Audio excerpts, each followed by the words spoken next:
பாக்கியவும் செலியனும் சுதாகர் வீட்டுக்கு வந்திருக்காங்க.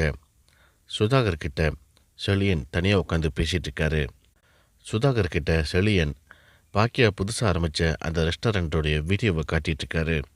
அதை பார்த்துட்டு சுதாகர், இங்கே பாருங்கள் தம்பி, என்னுடைய ரெஸ்டாரண்ட்டுக்கு நீங்கள் வந்திருப்பீங்கன்னு நினைக்கிறேன். என்னுடைய ரெஸ்டாரண்ட்ஸ் எல்லாமே 5 ஃப்ளோர் இருக்கும். நான் இதை விட்டுட்டு இது வேண்டாம் அப்படின்ட்டு அடுத்தது போகணும் அப்படின்னு நினச்சேன்னா அதே ரேஞ்சுக்கு உள்ள வேறு ஒரு பில்டிங் தான் போவேன். அதை விட்டுட்டு கிரவுண்ட் ஃப்ளோர் மட்டுமே இருக்கக்கூடிய ஒரு பில்டிங்க்கு நான் கண்டிப்பாக போகவே மாட்டேன். அதை பற்றி என்னால் சிந்திக்கவே முடியாது. ஆனால் உங்கள் அம்மா செஞ்சுருக்கிறது இப்போது இப்படி தான் இருக்குது. இதுக்கு உங்கள் வீட்டில் யாருமே எதிர்ப்பு தெரிவிக்கலையா அப்படின்னு சொல்லிட்டு சுதாகர் கேட்குறாரு.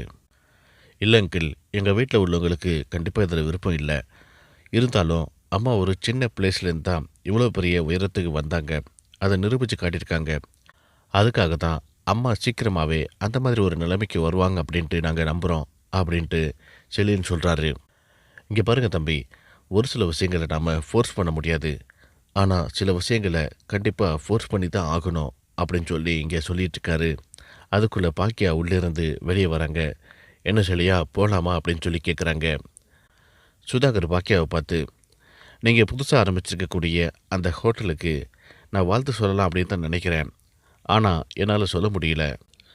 என்னோடய ஃப்ரெண்ட்ஸ் எல்லாருமே என்னுடைய இமேஜுக்கு தகுந்த மாதிரி ஒரு இடத்துல தான் நான் என் பையனுக்கு பொண்ணு எடுத்திருக்கிறேன் அப்படின்ட்டு நினச்சிட்ருக்காங்க. பொண்ணோட ஒரு அண்ணன் டைரக்டர், இன்னொரு அண்ணன் அவங்க அம்மா அப்பா எல்லாருமே தனித்தனியாக பிஸ்னஸ் பண்ணிகிட்ருக்காங்க அப்படிங்கிற மாதிரி எல்லாருக்கும் தெரியும்.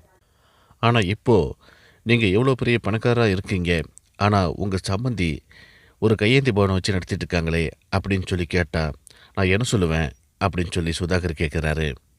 ஓ, அதுதான் உங்களுக்கு பிரச்சனையா? அப்படின்னா நான் சொல்கிற மாதிரி நீங்கள் சொல்லுங்கள் அப்படின்ட்டு பாக்கியா சொல்கிறாங்க.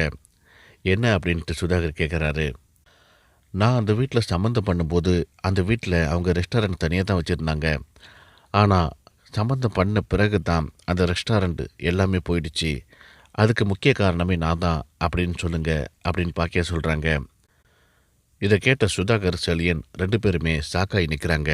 இதோட இந்த ப்ரோமோ முடியுது.